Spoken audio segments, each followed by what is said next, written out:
देखो government budget होता क्या है, बजट वर्ड का मतलब क्या है, बजट वर्ड हमारा जब भी आता है तो क्या मतलब आता है। अगर सिंपली बजट वर्ड के मतलब की हम बात करें तो हम कहते हैं anticipated. Budget is always anticipated, जो हम एस्टिमेट करते हैं, एस्टिमेटेड, और ये सब कुछ इन एडवांस होता है, ठीक है। अब क्योंकि ये गवर्नमेंट बजट है तो यानी कि पब्लिक गवर्नमेंट का बजट प्रिपेयर्ड बाय गवर्नमेंट। अब गवर्नमेंट में भी कौन प्रिपेयर करता है बजट, हमारा एक फाइनेंशियल एस्टिमेशन होता है, तो फाइनेंस मिनिस्टर करते हैं, ministry of finance, ministry of finance, ministry of finance में finance minister. Present finance minister कौन है हमारे, मिसेस निर्मला सीतारमन। तो वो हमारी प्रेजेंट फाइनेंस मिनिस्टर हैं। हर साल ये बजट किस डेट को आता है हमारे इंडिया में, February 1 को ये बजट हमेशा पब्लिश होता है for next accounting financial year, ठीक है, फिस्कल ईयर। हम इकोनॉमिक्स में फाइनेंशियल ईयर ना बोल के फिस्कल ईयर की बात करते हैं। तो गवर्नमेंट बजट हमारा क्या है, एक रिटर्न डॉक्यूमेंट है, रिटर्न डॉक्यूमेंट है, 1 ईयर के लिए बनता है और एंटीसिपेटेड एक्सपेंडिचर एंड रिसिप्ट्स की बात करता है कि हमारे एंटीसिपेटेड एक्सपेंडिचर एंड रिसिप्ट्स क्या रहेंगे, ठीक है। आगे आने वाले साल में गवर्नमेंट को कहां कहां से कलेक्शन आएगा और गवर्नमेंट कहां कहां पे खर्च करेगी, ठीक है। तो बजट बनाने का ऑब्जेक्टिव क्या होता है, why government is preparing budget, क्यों बजट बना रही है गवर्नमेंट, क्या जरूरत है, गवर्नमेंट ये सरकार है, जितना मर्जी पैसा है उसके पास, जहां जरूरत है वहां खर्च करे और जहां जरूरत नहीं वहां खर्च ना करे। हम क्यों बना रहे हैं budget, to develop particular sector,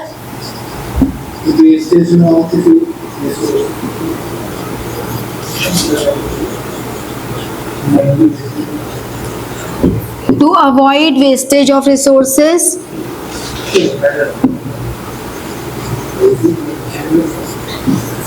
और बताओ क्यों बना रहे हैं budget, for economic stability and allocation of resources, for economic stability, very good, for economic stability. तुम्हें याद होगा जब हमने क्या बोला तुमने, economic stability and allocation of resources. Allocation of resources. अब इस पॉइंट पे थोड़ी सी बात करते हैं। इकोनॉमिक स्टेबिलिटी तुम लोगों ने अभी, हमने जब determination of income and employment किया तब हमने फिस्कल पॉलिसी के through we correct deficient and excess demand, remember. उसमें हमने एक रेवेन्यू पॉलिसी ली, एक एक्सपेंडिचर पॉलिसी ली, 2 पॉलिसीज थी। तो वो जो रेवेन्यू पॉलिसी और एक्सपेंडिचर पॉलिसी है that is actually government budget, कि what are the different sources, कि गवर्नमेंट को रेवेन्यू वहां से जनरेट होगा, एक्सेस डिमांड है तो गवर्नमेंट अपना रेवेन्यू बढ़ाएगी, अगर डेफिशिएंट डिमांड है तो गवर्नमेंट अपना एक्सपेंडिचर बढ़ाएगी, ठीक है। तो वो जो इकोनॉमिक इनस्टेबिलिटी है, इन्फ्लेशनरी और डिफ्लेशनरी गैप जो इकोनॉमी में आ रहे हैं, उसके लिए गवर्नमेंट बजट हेल्प करता है। तो this is the economic stability. और अभी हम जो ये बात कर रहे हैं डेवलप अ पर्टिकुलर सेक्टर, ये थोड़ा सा हमारा अनऑफिशियल सी लैंग्वेज हो गई। इसको हम प्रॉपर एक टर्म देंगे तो हम कहेंगे allocation of resources, that in which sector, primary, secondary, tertiary, in which sector resources, available resources in the economy should be allocate, ठीक है, समझ में आया? इनएप्रोप्रिएट डिस्ट्रीब्यूशन है, मतलब पूरा उसको रिड्यूस करती है। तो reduce inappropriate distribution, unequal distribution of income.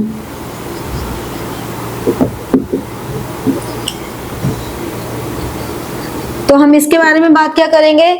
इसमें क्या करती है गवर्नमेंट कि गवर्नमेंट जिनके पास ज्यादा इनकम है उनसे टैक्सेस ज्यादा ले लेती है and those who need it उनको सब्सिडीज दे देती है।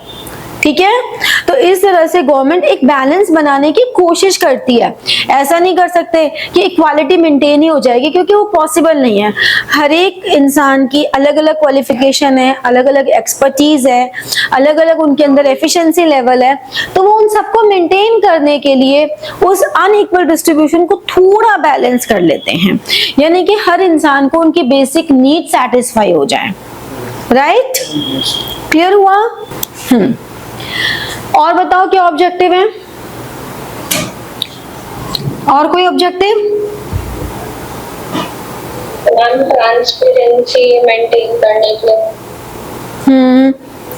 ट्रांसपेरेंसी मेंटेन करने के लिए बोल सकते हैं कि गवर्नमेंट पूरा ट्रांसपेरेंसी मेंटेन करती है कि हम कहां कहां से पैसा रिसीव करेंगे और कहां पे हम खर्च करेंगे। ठीक है, तो किसी भी इकोनॉमी में हमें जीडीपी ग्रोथ को ध्यान में रखना है तो भी गवर्नमेंट बजट इंपॉर्टेंट है। अगर हमें एलोकेशन ऑफ रिसोर्सेज करना है, रीडिस्ट्रीब्यूशन करना है ऑफ इनकम एंड वेल्थ, तो ये जो पॉइंट है इसको आप redistribution of income and wealth कह सकते हो। ठीक है, तो दीज आर द रीजन जिसकी वजह से गवर्नमेंट बजट इज इम्पोर्टेंट, जिससे कि हमें ये पता लग जाए कि हमारी टैक्सेशन पॉलिसी क्या होगी। Government budget is the base for taxation policy.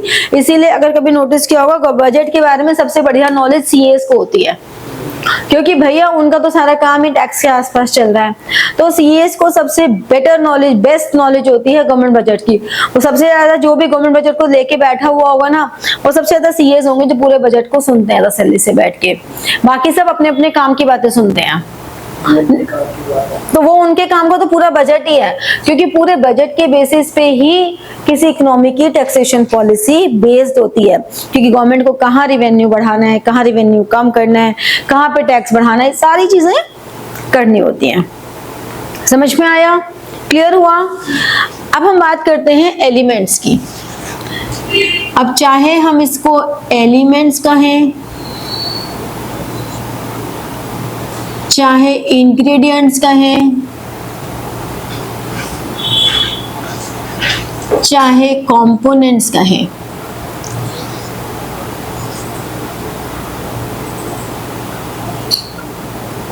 Of government budget,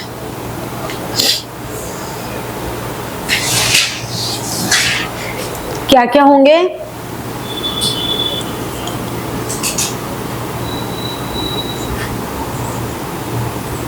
budget receipts,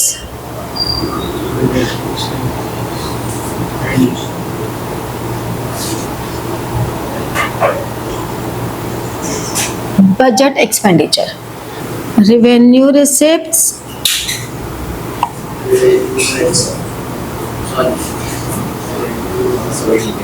capital receipts. Revenue receipts क्या होती हैं और कैपिटल रिसिप्ट, इनमें डिफरेंस क्या हुआ? कैपिटल रिसिप्ट्स विच ईदर इंक्रीज लायबिलिटी और डिक्रीज असेट। ये टर्मिनोलॉजीज इंपॉर्टेंट हैं, ईदर एंड और इसको हम लेते हैं नीदर इंक्रीज लायबिलिटी और नॉर डिक्रीज असेट। ठीक है, तो ये आपको ध्यान रखना है कि जब डेफिनेशन लिखोगे तो नीदर नॉर, ईदर और, ये इंपॉर्टेंट है लिखना, ठीक है। अब रेवेन्यू रिसिप्ट को फिर फर्दर 2 कैटेगरीज में डिवाइड कर सकते हैं। कौन सी? टैक्स रिसिप्ट्स और नॉन टैक्स रिसिप्ट्स।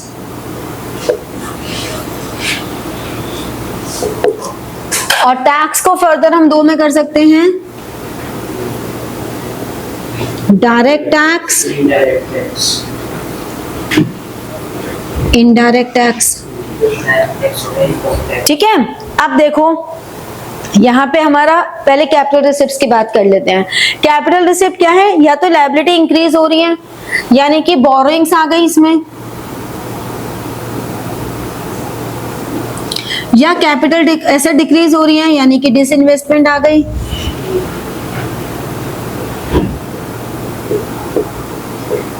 ठीक है, या तो बोरोइंग्स आएंगी या डिसइन्वेस्टमेंट्स आएंगी, ये हमारी कैपिटल रिसिप्ट्स में आएंगी, ठीक है।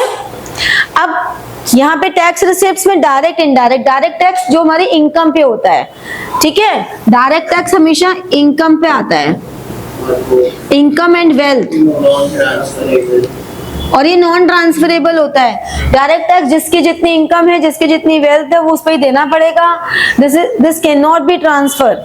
जबकि इनडायरेक्ट टैक्स जो होता है वो कंजम्पशन पर आता है और इसको आप ट्रांसफर कर सकते हो। जैसे कि जीएसटी है, डिपेंड करता है किस आइटम पे जीएसटी लग रहा है। कुछ जीएसटी तो जो प्रोड्यूसर है या जो सेलर है वो खुद बियर कर लेता है, लेकिन कुछ वो ट्रांसफर भी कर देता है अपने कंज्यूमर्स पे। तो जीएसटी क्या हुआ? वो इनडायरेक्ट टैक्स हो गया। तो indirect tax can be transferable, उसे आप ट्रांसफर कर सकते हो। Means the onus to pay and the real who is paying, they may be two different person. But direct tax में ऐसा नहीं हो सकता। जिसको पे करना है, जिसपे ओनर से पे करने का और जो एक्चुअली पे कर रहा है, they both are the same person, ठीक है, समझ में आया। नॉन टैक्स रिसिप्ट्स कौन सी होती हैं? हम वो जिसमें विदाउट टैक्स जो पे करते हैं, मतलब फाइन हो गया, जैसे फाइन्स एंड पेनल्टीज हो गई, फाइन्स एंड पेनल्टीज हो गई। जैसे कि आपका चालान कटता है, आप रेड लाइट क्रॉस करते हो या आप पासपोर्ट बनवाते हो, तो उस वो टैक्स नहीं होता, नॉन टैक्स रिसिप्ट्स है गवर्नमेंट की।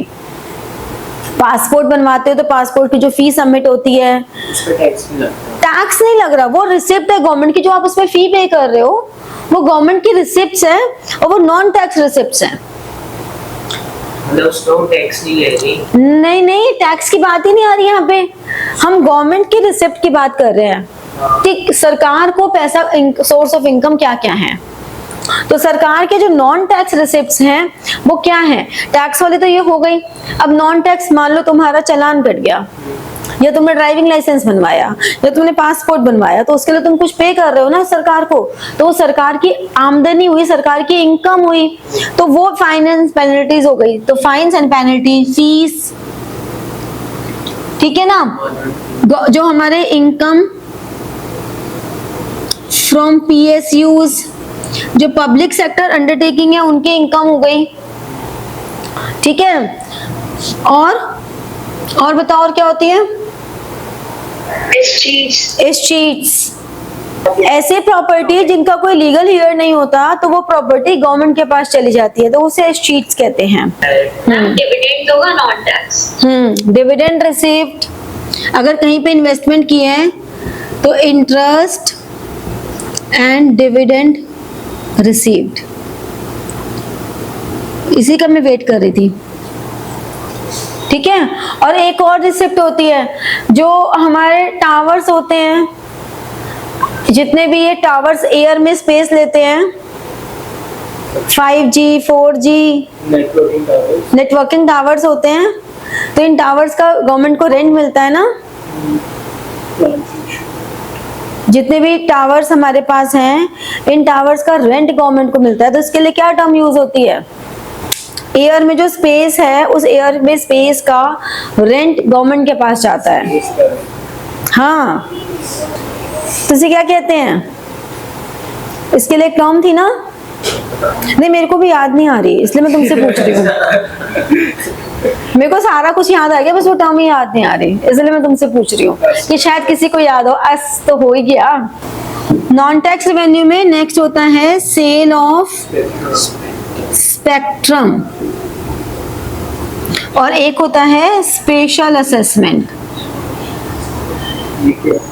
स्पेशल असेसमेंट जो हमारी स्पेसिफिक कुछ स्पेशल असेसमेंट्स होती हैं कि इस डिपार्टमेंट की कोई स्पेशल असेसमेंट हो गई, या हमें किसी का पता लगा कि वो कुछ ज्यादा उसके पास इनकम आ रही है, कहाँ से आ रही है, तो वो स्पेशल असेसमेंट में आ गई।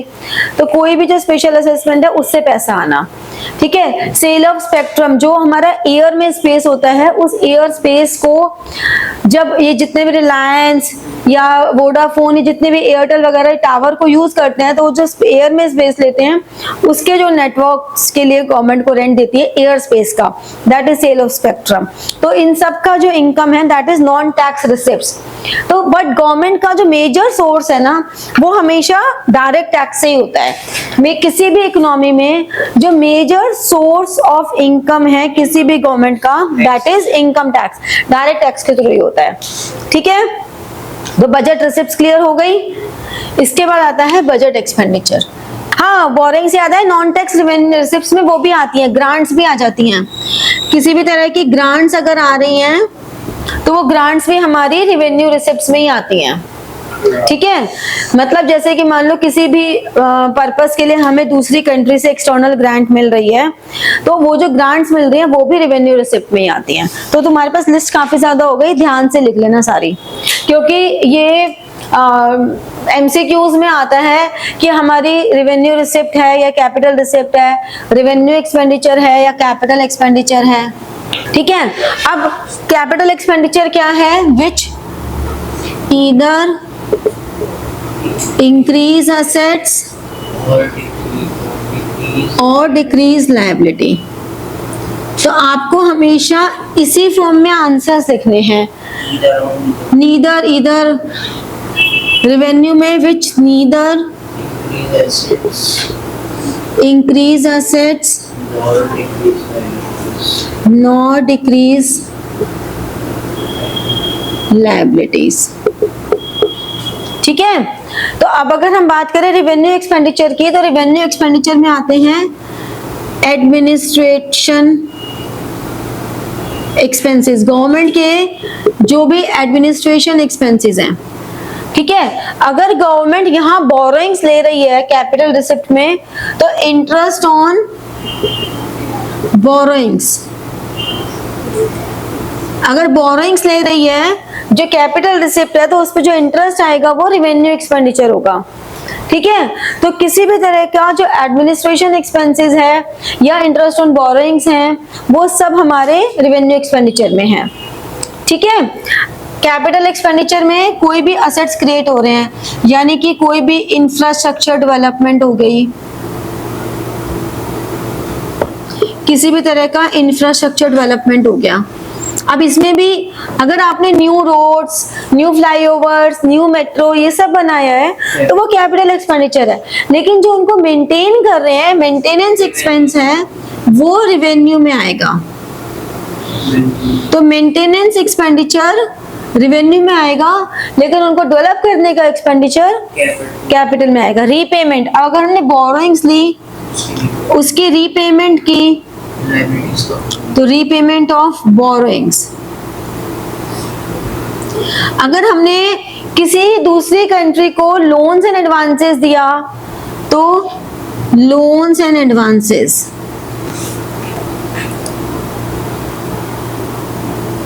तो ये हमारी कैपिटल एक्सपेंडिचर हो गया, ठीक है। तो इस तरह से हमारे गवर्नमेंट बजट के कंपोनेंट्स हैं, जिसमें से क्वेश्चंस भी इसी तरह के आते हैं, assertion, reasoning, statement based questions. उसमें इन्हीं में से क्वेश्चन निकल कर आता है कि चार हमारे पास जो कैटेगरीज हैं, इन चार कैटेगरीज में से कहां पर वो एग्जिस्ट करता है, ठीक है। अब नेक्स्ट हमारे पास आता है टाइप्स ऑफ बजट। हमारे पास दो तरह के बजट हैं। एक है बैलेंस्ड बजट, मतलब जितनी बजट रिसिप्ट्स हैं उतनी ही बजट एक्सपेंडिचर है, बिल्कुल बैलेंस्ड है, जितना पैसा आ रहा है उतना ही जा रहा है। बहुत ही आइडियलिस्टिक सी सिचुएशन है। जितना पैसा आ रहा है उतना ही जा रहा है, ना हम बचा रहे हैं फ्यूचर के लिए और ना हम ज्यादा खर्च कर रहे हैं, मतलब जितनी आमदनी है उतना ही खर्चा कर रहे हैं। तो is it good from economy point of view? Why it is not good? कुछ भी सेविंग नहीं हो रही आपकी इकोनॉमी के लिए। अभी कोई कुछ हो जाता है तो उसमें भी सेविंग्स नहीं होती। कोई तो surplus पहली बात ये कि क्योंकि हम इसमें कुछ सेव करके नहीं रख रहे फॉर एनी फ्यूचर कंटिजेंसी, तो this is not good for an economy. दूसरी बात ये है कि अगर इकोनॉमी में हम वेलफेयर की बात करते हैं, सोशल वेलफेयर की, and economy needs more expenditure than the receipts, तो मतलब सरकार ये कह रही है कि जितना तुम टैक्स दोगे हम उतना ही खर्च करेंगे। अरे अगर लोगों के पास इनकम कैपेसिटी है ही नहीं, उनके पास इतना पैसा ही नहीं है कि वो टैक्स दे पाए, तो आप अपना ऊपर से खर्चा करो इकोनॉमी को डेवलप करने के लिए, इनकम जनरेशनल एवेन्यूज को बढ़ाओ। ऐसे नहीं कर सकते ना कि हाँ जी इतना ही आ रहा है तो हम इतना ही खर्च करेंगे, ऐसा नहीं हो सकता। तो समटाइम्स किसी भी इकोनॉमी में ये बहुत ही डिससैटिस्फैक्शन होता है कि भाई ना तो आप सेव कर रहे हो और ना ही आप पब्लिक वेलफेयर के लिए काम कर रहे हो। बट प्रॉब्लम ये है कि सिचुएशन कोई भी हो, सैटिस्फैक्शन कहीं भी नहीं होता। अगर सरप्लस बजट का ये नुकसान है तो एक और भी नुकसान है कि सरप्लस बजट ना तो डिफ्लेशनरी और ना इन्फ्लेशनरी गैप को ठीक करने के लिए कुछ कर रहा है। मतलब वो एक कांस्टेंट वे में चलता जा रहा है कि इतना आया और इतना खर्च कर दिया। They are not giving any solution for inflationary और डिफ्लेशनरी गैप, कोई सोल्यूशन नहीं दे रहे ना। तो इसलिए सरप्लस बजट को हम अच्छा नहीं मानते हैं किसी भी तरह की इकोनॉमी के लिए, चाहे वो डेवलप्ड कंट्री हो, चाहे अंडर डेवलप्ड कंट्री हो, चाहे डेवलपिंग कंट्री हो, कैपिटलिस्टिक हो, सोशलिस्ट हो या मिक्स्ड हो, किसी भी कंट्री के लिए सरप्लस बजट को हम कभी बहुत अच्छा नहीं मानते हैं। अब बात आती है अनबैलेंस्ड बजट की, जहां पे दोनों इक्वल नहीं है। Budget receipts are not equal to budget expenditure. अब ये दो तरह से हो सकता है भाई, अगर इक्वल नहीं है तो क्या होगा, या तो बजट रिसिप्ट ज्यादा होंगी या बजट रिसिप्ट कम होंगी। अगर बजट रिसिप्ट ज्यादा है तो सरप्लस बजट है, यहाँ पे भी कहानी बदल जाती है। सरप्लस बजट बहुत अच्छी बात है। अगर इकोनॉमी में इन्फ्लेशनरी कंडीशंस हैं तो surplus budget is good for that economy, क्योंकि इन्फ्लेशनरी गैप का मतलब है people are spending very high, people are demanding high, तो उनकी परचेजिंग पावर को कम करने के लिए गवर्नमेंट इंक्रीज कर देगी टैक्सेशन को, सब्सिडीज को कम कर देगी। तो surplus budget is good when the economy is in inflationary gap. But on the contrary surplus budget होने से किसी भी इकोनॉमी में डिससैटिस्फैक्शन अराइज होता है कि इतना टैक्स हमसे ले रहे हैं, खर्च तो कर ही नहीं रहे हैं, हम क्यों दें फिर टैक्स, किस बात का टैक्स दें, इतना महंगी पब्लिक फीस कर रखी है हर चीज की, खर्च तो कर नहीं रही सरकार। तो ऐसे में जो लोगों को या किसी भी इकोनॉमी में जो सबसे प्यारा बजट माना जाता है वो प्यारा बजट डेफिसिट बजट माना जाता है। डेफिसिट बजट का मतलब हो गया कि कोई भी इकोनॉमी में सरकार जितना कलेक्ट कर रही है उससे ज्यादा तो वो खर्च कर रही है। ये तो सबको ही पसंद है, सब्जी वाले से फ्री का धनिया ही हमें पसंद आ जाता है। ये तो फिर पूरी इकोनॉमी की बात हो रही है इतने बड़े लेवल पे। अगर हमें सब्जी वाला धनिया नहीं दे तो हमें लगता है बेकार सब्जी वाला है। सरकार टैक्स ना ले और पेट्रोल फ्री कर दे, सरकार पेट्रोल फ्री कर दे, सरकार हमसे टैक्स ना ले और पेट्रोल आपको 50 रुपए कर दे 102 रुपए से, बड़ी अच्छी लगेगी सरकार हमें, ठीक है ना। तो बात यह है कि कुछ भी गवर्नमेंट जब फ्री देती है, गवर्नमेंट आपको सब्सिडीज देती रहे, बहुत अच्छी लगेगी, लेकिन जब टैक्स मांगती है तो सरकार चोर है। बात आते हैं अपने टॉपिक पे। तो मुद्दे की बात यह है कि डेफिसिट बजट हमेशा बहुत अच्छा ही माना जाता है और डेवलपिंग कंट्रीज में, अंडर डेवलप्ड कंट्रीज में तो बेस्ट माना जाता है। अब मतलब deficit budget in any how अच्छा ही है, बट डेवलपिंग और अंडर डेवलप्ड कंट्रीज के लिए तो बेस्ट है। अब डेफिसिट बजट में हमारे पास आया रेवेन्यू डेफिसिट, मतलब रेवेन्यू बहुत अर्निंग बहुत कम है, रेवेन्यू रिसिप्ट्स और रेवेन्यू एक्सपेंडिचर ज्यादा है। अब अगर ये सिचुएशन है तो ये थोड़ी सी अलार्मिंग सिचुएशन है। क्यों? रेवेन्यू एक्सपेंडिचर मतलब सरकार या तो अपने एडमिनिस्ट्रेशन में बहुत खर्चा कर रही है बढ़िया बढ़िया ऑफिस बना रही हैं। आगे की सेविंग खत्म कर दी। हाँ, अरे सेविंग तो आगे की छोड़ो, फिलहाल में वो लोग बढ़िया बढ़िया जो है अपना ऑफिस बनाने में या इस तरह के खर्चे करने में जो एडमिनिस्ट्रेशन के हैं, जो प्रोडक्टिव नहीं है, नॉन प्रोडक्टिव है, उन पे बहुत खर्चा कर रही है, बहुत ज्यादा सब्सिडीज दे रही है। जरूरत नहीं है इतनी सब्सिडीज की, जब आ नहीं रहा इतना तो सब्सिडीज मत दो ना इतनी। तो कुछ भी करके revenue deficit shows wrong operational miss operational activities of any government कि revenue expenditure is not good, क्योंकि revenue expenditure आपका इतना ज्यादा है कि आप रिसिप्ट्स इतनी कलेक्ट ही नहीं कर रहे हो। फिर फिस्कल डेफिसिट क्या कहता है? फिस्कल डेफिसिट एक्चुअली में बोरोइंग्स को शो करता है। बोरोइंग्स का मतलब वो वही कहता है कि टोटल एक्सपेंडिचर में से हमने टोटल रिसिप्ट्स माइनस कर दी, तो टोटल एक्सपेंडिचर में से टोटल रिसिप्ट्स यानी कि total budget expenditure minus budget receipts, ये माइनस कर दी। लेकिन ध्यान ये रखना है कि जो बजट रिसिप्ट्स माइनस कर रहे हो उसमें से बोरोइंग्स को एक्सक्लूड कर देना है, बोरोइंग्स को हटा देना है।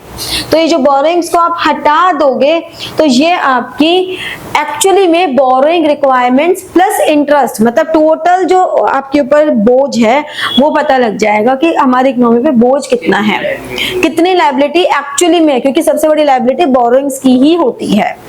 ठीक है, तो फिस्कल डेफिसिट ये बता देता है। तो किसी भी इकोनॉमी का फिस्कल डेफिसिट हाई है, इसका मतलब गवर्नमेंट ने इतना बोरोइंग्स ली हुई है और उतनी बोरोइंग से जो हमारी इनकम हो भी रही है वो उसका इंटरेस्ट पे करने में जा रही है। ठीक है, फिर प्राइमरी डेफिसिट की जब हम बात करते हैं तो हम कहते हैं fiscal deficit minus interest payment, यानी कि फिस्कल डेफिसिट में से इंटरेस्ट पेमेंट माइनस कर दिया, अब ये आपकी नेट बोरोइंग्स आ गई। मतलब इंटरेस्ट हमें पता लग गया कि इतना तो इंटरेस्ट पे कर रहे हैं हम, तो इसका मतलब फिस्कल डेफिसिट और प्राइमरी डेफिसिट का जो डिफरेंस है, फिस्कल डेफिसिट और प्राइमरी डेफिसिट का जो डिफरेंस है, दैट शोज इंटरेस्ट कि कितनी इंटरेस्ट पेमेंट करनी है हमें। तो ये भी पता होना जरूरी है, क्योंकि इंटरेस्ट पेमेंट तो हमारा अगेन रेवेन्यू एक्सपेंडिचर है। हो सकता है ये रेवेन्यू डेफिसिट इस इंटरेस्ट पेमेंट की वजह से हो, गवर्नमेंट एडमिनिस्ट्रेशन कॉस्ट ज्यादा नहीं लगा रही, गवर्नमेंट सब्सिडीज भी बहुत ज्यादा नहीं दे रही, लेकिन गवर्नमेंट ने बोरोइंग्स इतनी ली हुई हैं, यानी कि हाई फिस्कल डेफिसिट है, तो इसलिए हो सकता है रेवेन्यू डेफिसिट हो। तो इसी पे एक स्टेटमेंट आ जाती है, high fiscal deficit leads to high revenue deficit. This is true. High fiscal deficit is the only reason for high revenue deficit. Is this true और फॉल्स? फॉल्स। ओनली रीजन थोड़ी ना हो सकता है। High fiscal deficit is the only reason for high revenue deficit. This is wrong. ऐसा कोई जरूरी नहीं है, लीड जरूर करता है। अगर फिस्कल डेफिसिट ज्यादा होगा तो रेवेन्यू डेफिसिट ज्यादा ही होगा, बोरिंग ज्यादा हुई तो उसका इंटरेस्ट ज्यादा होगा। ठीक है, तो अब इसमें से क्वेश्चन स्टेटमेंट 6 नंबर का चैप्टर है, 6 नंबर में से एक 3 नंबर का क्वेश्चन थ्योरी का आएगा ही आएगा। ठीक है ना, एक क्वेश्चन ये डिफरेंशिएट करने को आएगा ही आएगा, एक क्वेश्चन इसका न्यूमेरिकल का पार्ट आएगा ही आएगा। मतलब ये एक सेट है, एक ऑब्जेक्टिव आएगा ही आएगा। तो मतलब इस चैप्टर में लिमिटेड 3 ही तो चीजें, एक ऑब्जेक्टिव है और एक एलिमेंट्स है और एक ये टाइप्स ऑफ, 3 ही तो टॉपिक हैं। तो तीनों टॉपिक में से आता ही आता है, ऐसा कभी नहीं होता कि तीनों में से कोई एक टॉपिक मिस हो जाए। अगर वो पूरा कभी बीच में एक टाइम ऐसा आया था कि ये लोग क्या करते थे, लास्ट क्वेश्चन गवर्नमेंट बजट का देने लग गए थे 6 नंबर का। अब वो जो 6 नंबर का लास्ट क्वेश्चन देते उसके 2 नंबर के 3 क्वेश्चन दे देते, 3+3 करके दे देते, 4+2 करके दे देते, 5+1 करके दे देते, कुछ भी करके दे देते हैं, लेकिन वो कवर सारा करते हैं। ठीक है, अभी पिछले 2 बार से ऐसा हो रहा है कि ये लोग उसको 3 मार्कर में दे रहे हैं और 3 MCQs में डाल देते हैं, या 4 नंबर का गवर्नमेंट बजट देके 2 MCQs में डाल देते हैं। हाँ, ये ज्यादा बेटर है इनफैक्ट। और जो 4 नंबर का देते हैं उसमें भी वो 2+2 करके दे देते हैं। तो ऐसे देखा जाए तो तुम्हारा जो पेपर होता है ना, तुम्हारा पेपर बहुत ही बढ़िया आता है। तो CBSE की तरफ से इतनी कोई परेशानी नहीं है, तुम्हारी सारी परेशानी ये NTA ने खा रखी है और ये NCERT ने खा रखी है। तो थोड़ा सा इसके लिए अपने को तैयार करना है। ठीक है, चलो गवर्नमेंट बजट हो ही गया पूरा हमारा। अच्छे से पढ़ लेना, असाइनमेंट सॉल्व कर लेना और जो भी डाउट्स हो वो बता देना, ठीक है।